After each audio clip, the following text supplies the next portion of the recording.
बिस्मिल्लाहिर्रहमानिर्रहीम। अस्सलाम वालेकुम नाज़रीन, मैं हूं फैयाज़ राजा और आप देख रहे हैं आपका अपना यूट्यूब चैनल।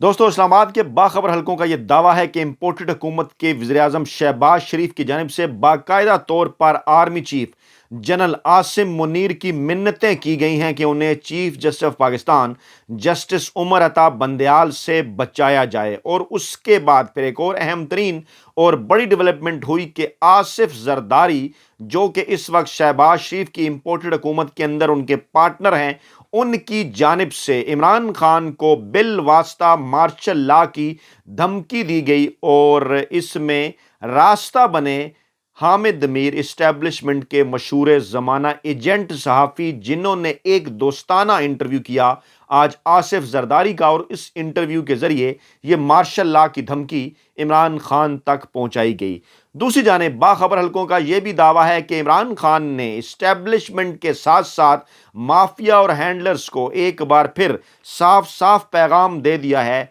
कि मैं भुट्टो या नवाज शरीफ नहीं, मैं इमरान खान हूं और पाकिस्तानी अवाम की मदद के साथ इंशाअल्लाह हर सूरत एक बार फिर 2/3 अक्सरियत के साथ इक़्तिदार में आऊँगा। ये तीनों अहम तरीन और बड़ी डेवलपमेंट्स हैं, इसकी तफसीलात आपके सामने रखते हैं। दोस्तों, आज का बड़ा इवेंट था इन कैमरा इजलास, आर्मी चीफ की शिरकत पार्लियामेंट हाउस के अंदर, और उसके बाद फिर ज़राए के हवाले से मुख्तलिफ सेलेक्टेड खबरें लीक करवाना और ख़ास तौर पर इस किस्म के जुमले चलवाना जिसमें आर्मी चीफ से ये मंसूब किया गया, उनकी जानिब से ये कहा गया कि आइन और पार्लियामेंट जो है वो अवाम की आवाज़ होती है और अवाम पार्लियामेंट के ज़रिए बोलते हैं, जिस पर यह सवाल भी पैदा हुआ कि पार्लियामेंट इस वक्त नामुकम्मल है और जिस पार्लियामेंट में आर्मी चीफ गए उसमें पाकिस्तान की सबसे बड़ी और मकबूल तरीन सियासी जमात शामिल नहीं थी। ज़राए का यह दावा है कि इस इजलास में शिरकत से पहले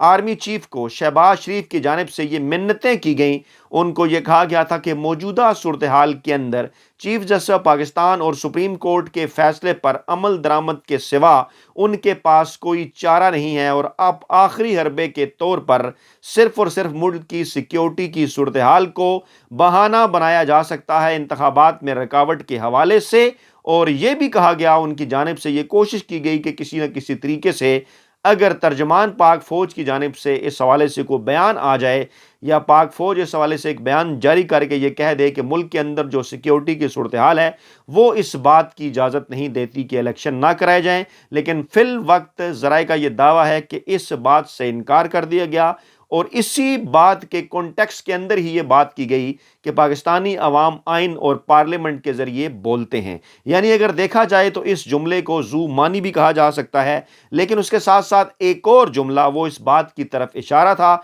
जिसमें यह कहा गया कि नए और पुराने पाकिस्तान की बजाय हमारे पाकिस्तान की बात की जाए, जिस पर सोशल मीडिया के ऊपर अवाम की जानिब से बड़ी तनकीद भी सामने आई कि पुराने पाकिस्तान का तो एक रद्द अमल के तौर पर नारा आया था, असल में तो नारा था नए पाकिस्तान का। और ये क्या आर्मी चीफ का बयान उस कॉन्टेक्स्ट के अंदर है और इस बयान से क्या मुराद है, और ख़ास तौर पर यह आइन और कानून के हवाले से जो उनकी जानिब से बयान सामने आया, ये तो सियासी मामलात हैं, सियासत के मामलात हैं। आपकी जानिब से ये कहा जा रहा है कि आप न्यूट्रल हैं, सियासत से किसी किस्म का आपका कोई ताल्लुक नहीं है। फिर इस किस्म के बयानात का आखिरकार मकसद क्या है? इस्लामाबाद के ज़राए का दावा है कि इन बातों के पीछे वही मिन्नतें हैं शहबाज शरीफ की, जो कहा गया आर्मी चीफ से कि किसी न किसी तरीके से सुप्रीम कोर्ट और चीफ जस्टिस ऑफ पाकिस्तान से बचने का उन्हें तरीका बताया जाए, और उस तरीके के लिए सिक्योरिटी की सूरत हाल और सिक्योरिटी फोर्सेस का ना फराम किया जाना इलेक्शन के अंदर, इस बात को बहाना बनाया जाए। अब इसी दौरान एक अहम तरीन और दूसरी बड़ी डेवलपमेंट होती है कि मशहूर ज़माना इस्टेब्लिशमेंट के सहाफ़ी,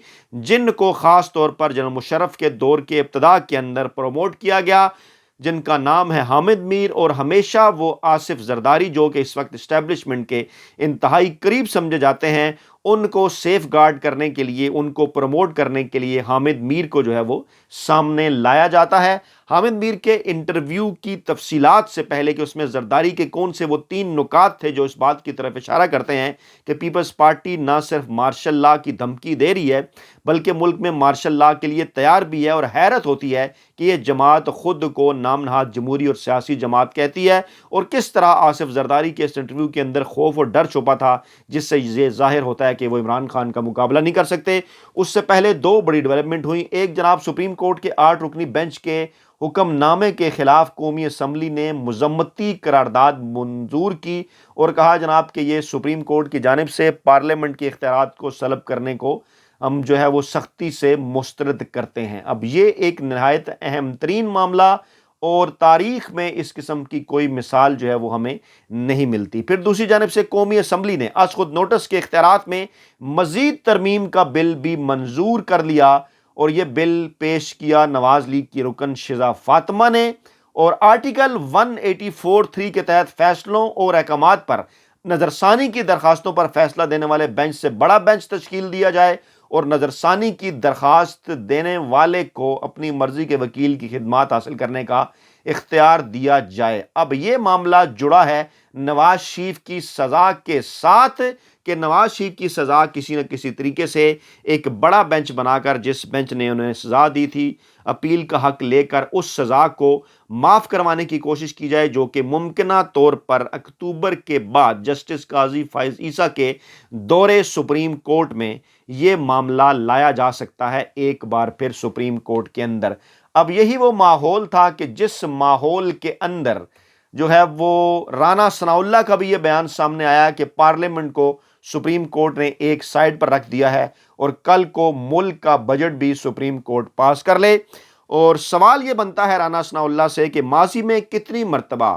الیکشن کروانے کے لیے دی جانے والی رقم الیکشن کمیشن آف پاکستان کو اس کو پارلیمنٹ کے سامنے پیش کیا گیا یا اس کی پارلیمنٹ سے منظوری لی گئی؟ یہ تو ہمیشہ طے شدہ بات ہوتی ہے الیکشن ایئر کے اندر۔ ڈیفینیٹلی الیکشن کمیشن کو حکومت کی جانب سے رقم پیسے فراہم کرنا ہوتے ہیں، جو کہ آئین اور قانون کے مطابق ہے اور جس کے لیے سپریم کورٹ آف پاکستان فیصلہ بھی دے چکی، ایک نہیں بلکہ دو بار۔ اور اب آج کے فیصلے کے بعد ایک اور بڑی ڈیولپمنٹ کہ وزیراعظم شہباز شریف نے وفاقی کابینہ کا ایک اور اجلاس آج طلب کر لیا، جو کہ آج دوپہر تقریباً 1 بجے ہوگا، اور اس میں جن امور کے اوپر مشاورت ہوگی اس میں پنجاب الیکشنز کے فنڈ کا معاملہ بھی شامل ہے، کیونکہ سپریم کورٹ نے اسٹیٹ بینک کو پنجاب میں الیکشن کے لیے 21 ارب روپے کے فنڈ الیکشن کمیشن کو دینے کا جو حکم ہے وہ جاری کر رکھا ہے۔ عمران خان کی انتہائی اہم ترین سٹیٹمنٹ کے بعد آپ کو آصف زرداری کی اس دھمکی کی طرف جو ہے وہ لے کر جاتے ہیں، بلکہ پہلے بات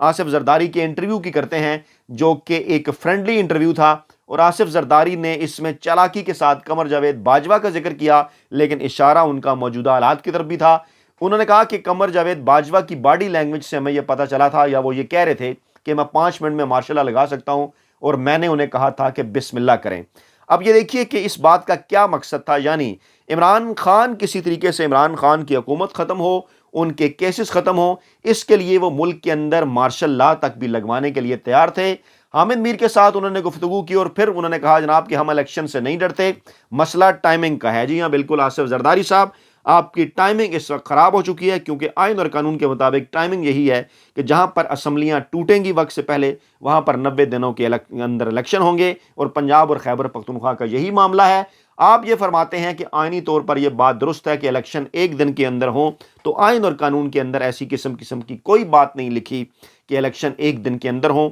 1997 سے پہلے الیکشن علیحدہ بھی ہوتے رہے، جس کے بارے میں آپ نے اس انٹرویو کے اندر ذکر بھی کیا۔ آئین اس قسم کی کوئی قدغن نہیں لگاتا، اگر لگائی ہوتی تو یقینی طور پر آپ یہی پلی لے کر سپریم کورٹ آف پاکستان جاتے اور وہاں پر 1 دن میں الیکشن کے حوالے سے فیصلہ لے کر آتے، لیکن وہاں پر تو آپ فنڈ نہ ہونے کا رونا رو رہے ہیں، وہاں پر تو آپ سیکیورٹی کے حالات کا رونا رو رہے ہیں، دیگر معاملات کا رونا رو رہے ہیں کہ بینچ بنانا ہے یا نہیں بنانا، فلاں کو شامل کریں فلاں کو نہیں شامل کریں۔ یعنی یہ معاملہ نہیں، یہ کوئی آئینی قانونی بات نہیں کہ 1 دن کے اندر الیکشن ہوں۔ الیکشن ماضی میں بھی علیحدہ ہوتے رہے، 1997 کے بعد علیحدہ نہیں ہوئے کیونکہ اسمبلیاں اپنی مدت پوری کرتی رہیں، لیکن آئین کے اندر یہ بات موجود ہے کہ اگر اسمبلیاں اپنی مدت پوری نہ کریں تو 90 دن کے اندر الیکشن ہوں گے، اور عمران خان نے یہی چیزیں آئینی ماہرین سے پوچھ کر دونوں صوبوں کی اسمبلیاں تحلیل کی۔ ان کے خلاف نہ ہی آپ سپریم کورٹ آف پاکستان میں گئے، نہ ہی کسی قسم کا کوئی اعتراض آیا کہ یہ اسمبلیاں غلط ٹوٹیں۔ اگر اعتراض آتا آپ سپریم کورٹ جاتے، فیصلہ لیتے، تو असम्बलियाँ बहाल हो चुकी होती, निगरान हुकूमतें ना बनती, जो कि इस वक्त पंजाब के अंदर 14 अप्रैल के बाद ये पंजाब की निगरान हुकूमत गैर आइनी और गैर कानूनी बन चुकी है, क्योंकि 14 अप्रैल वो आखिरी तारीख थी कि जिस वक्त तक ना सिर्फ उसके अंदर इलेक्शन होने थे बल्कि इक़्तिदार की पुरअमन मुंतकली भी होनी थी। आसिफ जरदारी ने इस बात की तरफ भी इशारा किया कि पूरी दुनिया के अंदर निगरान सेटअप नहीं बल्कि वही हुकूमत इलेक्शन कराया करती है, पाकिस्तान में ऐसा क्यों है? तो जनाब ये आपने और नवाज शरीफ ही ने मिलकर किया। शायद आप ये बात भूल गए कि पूरी दुनिया में क्या होता था और आपने उस वक्त क्या किया, क्योंकि आप अपनी मर्जी का निगरान सेटअप बनाकर अपने मर्जी के नताइज हासिल करना चाहते थे और आप ये चाहते थे कि हमेशा से ये गेम दो जमातों नवाज लीग और पीपल्स पार्टी के दरमियान रहेगा खेल। लेकिन उसके बाद फिर इमरान खान ने आपके सारे किए कराए के ऊपर पानी फेर दिया। तीसरी जमात के तौर पर इमरान खान सामने आए और देखते ही देखते 10 साल के अरसे के अंदर पाकिस्तान तहरीक इंसाफ को पाकिस्तान की सबसे बड़ी सियासी जमात उन्होंने बना दिया। आसिफ जरदारी साहब ने फरमाया कि टाइमिंग पर उनको एतराज़ है, और टाइमिंग पर उन्हें क्यों एतराज़ है? क्योंकि उन्हें अच्छी तरह से इस बात का अंदाज़ा है कि पीपल्स पार्टी पंजाब में तो उसका कोई वोट बैंक नहीं, इस टाइम अगर इलेक्शन होते हैं तो पंजाब पीपल्स पार्टी सिंध की हुकूमत भी खो सकती है। इस बात का उन्हें अच्छी तरह से अंदाजा है। वो ये चाहते हैं कि ये बैटल फील्ड हमेशा पंजाब बनी रहे, नून लीग और पाकिस्तान तहरीक इंसाफ के अंदर यहाँ मुकाबला रहे और दरमियान में सिंध उनके कंट्रोल के अंदर रहे, और वो सिंध के बलबोते पर पाकिस्तान के इदारों को, पाकिस्तान की असम्बली, पार्लियामेंट, सेनेट को, सुप्रीम कोर्ट को, GHQ को, सबको वो ब्लैकमेल करते रहें। मौसूफ ने यह भी कहा कि वो कानून को समझते हैं लेकिन जजेस सियासत को नहीं समझते।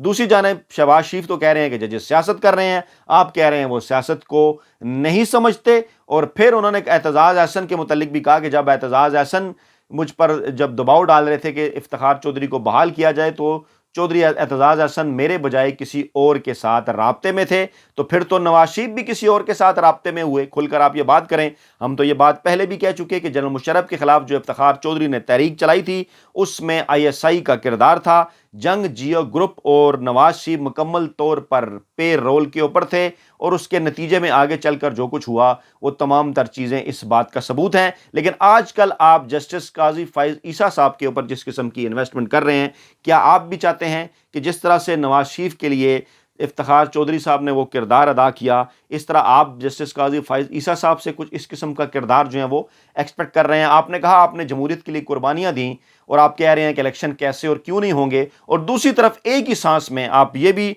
जवाब देते हैं जनाब के हमारी कोशिश होगी कि अक्टूबर के अंदर इलेक्शन करवाएं। अब देखें हालात कैसे होते हैं जनाब। अक्टूबर के अंदर इलेक्शन कौमी असम्बली के करवाना तो आइनी और कानूनी जिम्मेदारी है, इसमें हालात कहाँ से आ गए या आपका सोचना कहाँ से आ गया? पार्लियामेंट अपनी मुद्दत, जो कौमी असम्बली है वो अपनी मुद्दत जनाब अगस्त के महीने में मुकम्मल करने जा रही है, और जब मुद्दत मुकम्मल हो तो फिर 60 दिन के अंदर इलेक्शन होते हैं, यानी सितंबर और अक्टूबर की डेडलाइन है। अक्टूबर के अंदर इलेक्शन होते हैं जो है होना लाजिम है। और आपका ये बयान एक बार फिर आपको गैर जमहूरी साबित कर रहा है, जिसमें आप ये फरमा रहे हैं कि हम अक्टूबर के महीने के अंदर भी जाकर सोचेंगे, और फिर आप ये भी कह देते हैं कि कौमी असम्बली की मुद्दत में तोसी मुमकिन नहीं है। यानी आप दोनों तरफ के सवार हैं, आप दोनों तरफ की बातें कर रहे हैं, आप साफ छुपते भी नहीं, सामने आते भी नहीं, इस्टेब्लिशमेंट की गोद में बैठे हुए हैं, आइन और कानून का भी बात करते हैं, और फिर आप ये कहते हैं कि हम चाहते हैं इत्तफाक़ राय से एक दिन इलेक्शन हो, तारीख कोई भी हो। तो तारीख अगर कोई भी हो तो आप अलहदा हो जाएं, सिंध असम्बली तोड़ दें और इस हुकूमत से अलहदा हो जाएं। ये हुकूमत गिर जाएगी, असम्बलियाँ टूटेंगी, इलेक्शन एक दिन के अंदर हो जाएंगे। लेकिन आप क्यों ये चाहते हैं कि इन मामलात को डिले किया जाए? क्योंकि अच्छी तरह से आपको इस बात का अंदाज़ा है कि आप इस वक्त, आप कहते हैं ना डूबते को तिनके का सहारा, आप ये सहारा हासिल करने की कोशिश कर रहे हैं कि शायद कोई अनहोनी हो जाए, शायद किसी न किसी तरीके से इमरान खान की जो मकबूलियत है उसके अंदर कमी आ जाए, कोई 2-3 माह गुजरें तो शायद लोग इमरान खान को पसंद करना छोड़ दें। तो जनाब ऐसा हरगिज़ नहीं होने वाला, और आप जितना मर्जी इलेक्शन डिले करें, मार्शल लॉ की धमकियां दें, पाकिस्तानी अवाम ज़रूर इमरान खान को लेकर वापस आएंगे। इमरान खान की अहम तरीन स्टेटमेंट, उन्होंने कहा कि जमहूरियत इस वक्त एक धागे से जुड़ी है और यह धागा है जनाब सुप्रीम कोर्ट ऑफ पाकिस्तान, और मैं सुप्रीम कोर्ट ऑफ पाकिस्तान को पूरी पाकिस्तानी कौम की तरफ से मुबारकबाद पेश करता हूं। सुप्रीम कोर्ट ने जमहूरियत को एक उम्मीद दी। इस वक्त जिस धागे से जुड़ी है जमहूरियत वो धागा है सुप्रीम कोर्ट। हमने आइनी कानूनी माहिरीन से मुशावरत के बाद हुकूमतें ख़त्म की, और हुकूमतें इसलिए ख़त्म की कि वफाक से हमें फ़ंड नहीं मिल रहे थे, اہم ترین بات انہوں نے عوام کو بتائی کہ وفاق سے فنڈ نہیں آ رہے تھے تو ہم لوگوں سے کیے گئے وعدے کیسے پورے کرتے۔ سب کو پتا ہے دلدل سے نکلنے کا صرف ایک راستہ ہے اور وہ ہے شفاف اور صاف الیکشن۔ میں ان کا 30 برسوں سے مقابلہ کر رہا ہوں، ان کو سیاستدان نہیں کہا جا سکتا۔ یہ جو حرکتیں کر رہے ہیں یہ سیاستدان نہیں، یہ مافیاز کرتے ہیں، گندی ٹیپس بنانا، بلیک میل کرنا، اور اس کے بعد پھر نیب ترمیم کے خلاف کیس میں عدالت کے اندر ان کو یہ بھی ڈر ہے کہ یہ ان کی ترمیمیں رد نہ ہو جائیں اور دوبارہ سے وہی قانون نہ آ جائے۔ اس لیے قمر جاوید باجوہ نے ایک انڈرسٹینڈنگ دے کر پہلے شہباز شریف کو بچایا، اور پھر انڈرسٹینڈنگ یہ تھی کہ شہباز شریف باجوہ کو